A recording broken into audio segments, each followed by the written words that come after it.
आमचे सगळे प्रेरणास्थान आणि शिवसेना पक्षाची एक धडकती तोफ गुलाबराव पाटील साहेब यांना आम्हा सगळ्यांना मार्गदर्शन करण्यासाठी मी त्यांना आमंत्रित करतो.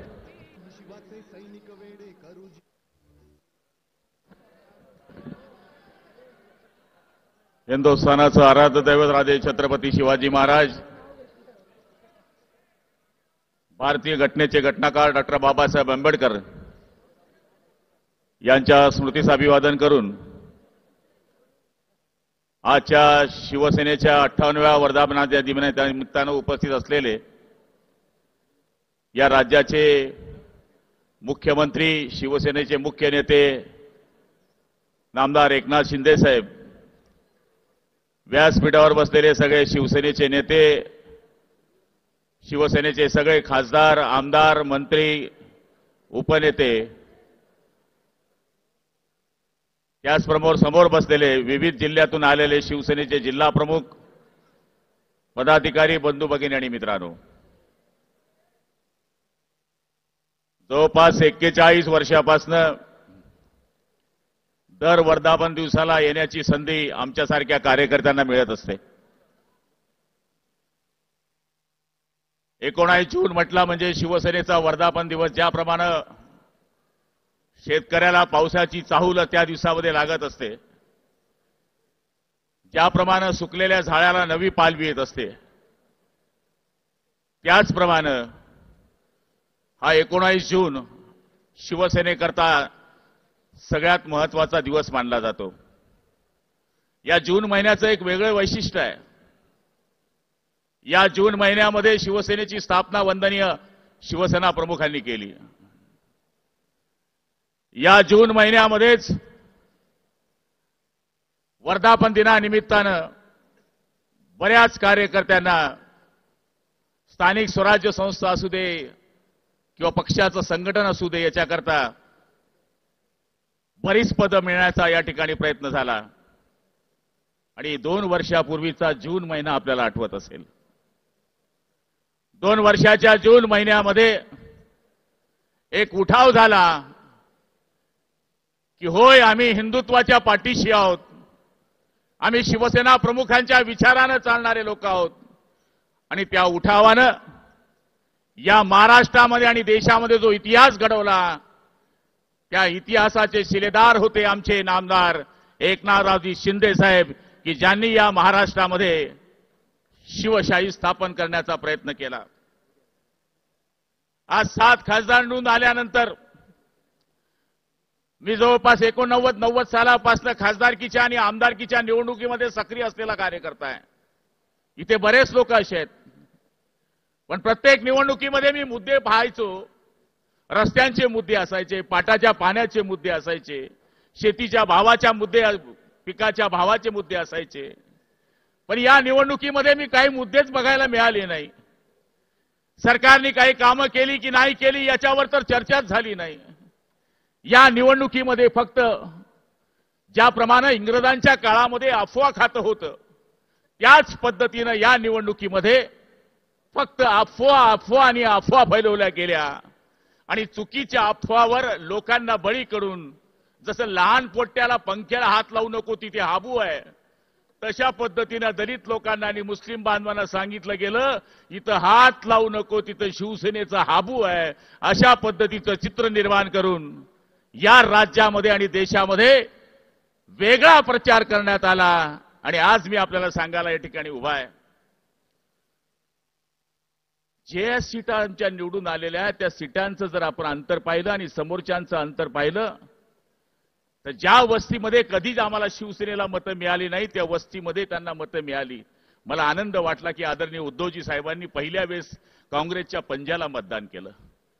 माझ्या मते वंदनीय शिवसेना प्रमुखांचा आत्मा काय म्हणत असेल की ज्या काँग्रेसनं गुलाबराव पाटलासारख्या माणसाला जेलमध्ये घातलं, ज्या काँग्रेसनं तुमच्या आमच्या सगळ्या कार्यकर्त्यांना संपवण्याचा मागच्या काळामध्ये प्रयत्न केला, ज्या काँग्रेस बरोबर वेळ आली तर मी माझं दुकान बंद करून टाकेल पण मी काँग्रेसशी युती करणार नाही, त्या वंदनीय शिवसेना प्रमुखांच्या पुत्रांनी या ठिकाणी कार्यकर्त्यांच्या दिलेल्या आहुतीला न मानता काँग्रेसच्या पंजाला मतदान केलं. मला तरी असं वाटतं की याच्यासारखा दुर्दैवाचा दिवस कुठला नाही आहे. 9 खासदार निवडून आले मला माहिती आहे, पण दलितांची आणि मुस्लिमांची मतं जर आपण यावेळेस त्यांची मायनस केली तर संभाजीनगरचा विजय आपल्या डोळ्याच्या समोर आहे. इम्तियाज जलील उभं राहिल्यानंतर संदीपान भुमरे निवडून आले, याचं आपल्याला समोर जिवंत उदाहरण आहे. आणि महाराष्ट्रामध्ये ज्या निवडणुकांचे जे निकाल आपल्या समोर लागले आहे त्या निकालामध्ये जर यांची मतं मायनस केली तर हे 9 नाही, एक सुद्धा खासदार यांचा निवडून आला नसता, हे चित्र स्पष्ट आहे. मी या ठिकाणी शिंदे साहेबांचं आणि सगळ्या खासदार साहेबांचं या ठिकाणी अभिनंदन करणार आहे. सगळ्या खासदार साहेबांनी या ठिकाणी विनंती केली की श्रीकांत शिंदे साहेबांना मंत्री करा. पण आदरणीय मुख्यमंत्री साहेब, ज्याप्रमाणे आपण मागच्या भाषणामध्ये बोलला होतात, कोल्हापूरच्या सभेमध्ये बोलला होतात की राजाचा पोरगा हा राजा होणार नाही, जर त्याच्या माध्यमातून शिवसैनिकाला मी मोठं करेल.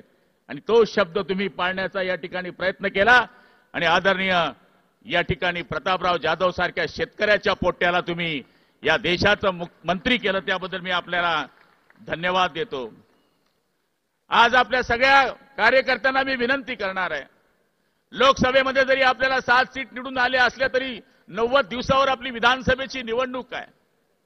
6 महिने परीक्षा आपली झालेली आहे आणि 90 दिवसानंतर आपल्याला विधानसभेच्या समोर जायचं आहे. आणि विधानसभेच्या निवडणुकीच्या माध्यमातून बोलणाऱ्यांनी जे सांगितलं, आपले 50 आमदार आणि नंतर ज्या सीट आपल्या ताब्यामध्ये मिळतील, ज्या सीट आपल्या वाट्याला येतील, त्यामध्ये आपल्याला निवडून येण्याकरता जर ताकद वाढवायची असेल तर आजपासून आपल्याला कामावं लागणार आहे.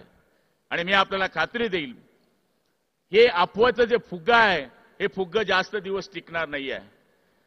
हे फुग्ग जास्त दिवस टिकणार नाही आहे. काही दिवसामध्येच लोकांच्या लक्षामध्ये हे येऊन गेलं आहे. अहो, आम्ही एवढी कामं केली, शिंदे साहेबांनी एवढी कामं केली, जर ती वाचायला बसलो तर या ठिकाणी 1 रुपयामध्ये शेतकऱ्याला पीक विमा काढून दिला, महिलांना 50% या ठिकाणी प्रवास करण्याकरता या ठिकाणी सूट दिली. जे प्रकल्प ज्यांची सुप्रमा आजपर्यंत झाली नव्हती अशा शेकडो प्रकल्पांना सुप्रमा करण्याचा प्रयत्न केला. रस्त्यांची जाळं या ठिकाणी नेमण्याचा प्रयत्न केला.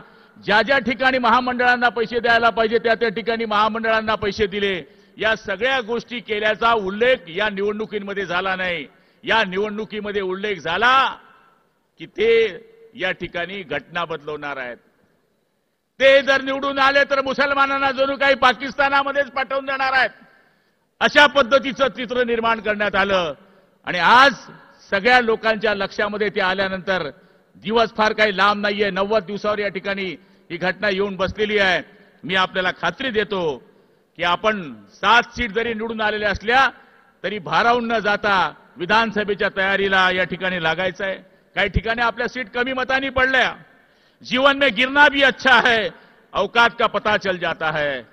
बढ़ते हैं जब हाथ उठाने को तो अपनों का भी पता चल जाता है. आणि मला खात्री आहे की आपल्या सगळ्या शिवसैनिक बांधवांना मी शुभेच्छा देत असताना एवढंच सांगणार आहे की आदरणीय शिंदे साहेबांना आम्ही लोकसभेच्या निवडणुकीच्या प्रचारामध्ये पाहिलं. जसा एखादा जिल्हा प्रमुख काम करतो, जसा एखादा तालुका प्रमुख काम करतो, तशा पद्धतीने या माणसानं आपल्या महाराष्ट्रामध्ये लोकसभेमध्ये काम केलं. मग तो उमेदवार शिवसेनेचा असू दे, तो उमेदवार भारतीय जनता पार्टीचा असू दे, अन्यथा तो उमेदवार जानकर साहेब सारखा असू दे, प्रत्येकाकरता या माणसानं रात्रंदिवस एक केले.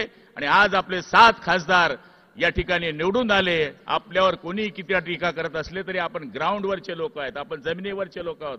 आपल्याला कधीच वाटत नाही की आपण मंत्री आहे, अजूनही आपण पान ठेल्यावर बसणारे लोक आहोत. त्याच्यामुळे आपल्याला मंत्रीपदाचे अजूनही भाव नाही आहे. त्यामुळे आपण जमिनीवर आहोत. आणि मी फार मोठ्या गोष्टी करणार नाही. इथे सगळे खेड्यातले आणि शहरातले लोक साहेब, खासदारकीच्या वातावरणानंतरच्या विधानसभेच्या वातावरणामध्ये फरक आहे. हे सगळ्या नेत्यांना मान्य आहे. ग्रामपंचायतची निवडणूक वेगळी असते, जिल्हा परिषदेची निवडणूक वेगळी असते, नगरपालिकेची निवडणूक वेगळी असते, आमदारकीची निवडणूक वेगळी असते आणि खासदारकीची निवडणूक वेगळी असते. आम्हाला बऱ्याच ठिकाणी 80% मुस्लिम मतं देतात, वाडेचे वाडे दलितांचे आम्हाला मतं देतात. पण यावेळेस मुस्लिम वस्ती गेल्यानंतर ते असं काही सांगायचे, इस बार मत बोलो भाई साहब, इस बार हमको वोट का मत बोलो. जणू काही या ठिकाणी जी भीतीचं वातावरण घातलेलं होतं, ते भीतीचं वातावरण इतकं भयानक होतं की आमच्या खेड्यामध्ये 65 मतं ही हैदराबादला होती. ती लोक कशी आली माहिती आहे तुम्हाला? जळगावला हैदराबाद विमान सुरू झालेलं आहे, विमानाने ते लोक मतदान करायला आली. म्हणजे अशा पद्धतीचं चित्र या महाराष्ट्रामध्ये मतदानाच्या रूपाने तयार करण्यात आलं होतं. पण मी आपल्याला खात्री देणार आहे की विधानसभेच्या निवडणुकीमध्ये पक्षाच्या व्यतिरिक्त व्यक्तीला सुद्धा जास्त प्रमाणात महत्त्व दिलं जातं. 50% तुमचा उमेदवार कसा आहे याला सुद्धा महत्त्व दिलं जातं. म्हणून मी आदरणीय एकनाथ शिंदे साहेबांना या ठिकाणी विनंती करेल, आपण काळजी करू नका, आम्ही आपल्याबरोबर खांद्याला खांदा लावून या ठिकाणी विजयी पताका विधानसभेची फडकवण्याकरता प्रयत्न करू. चिठ्ठी आलेली आहे, पण मी चिठ्ठी न येण्याच्या पहिलेच माझं भाषण या ठिकाणी संपवतो. जय हिंद, जय महाराष्ट्र.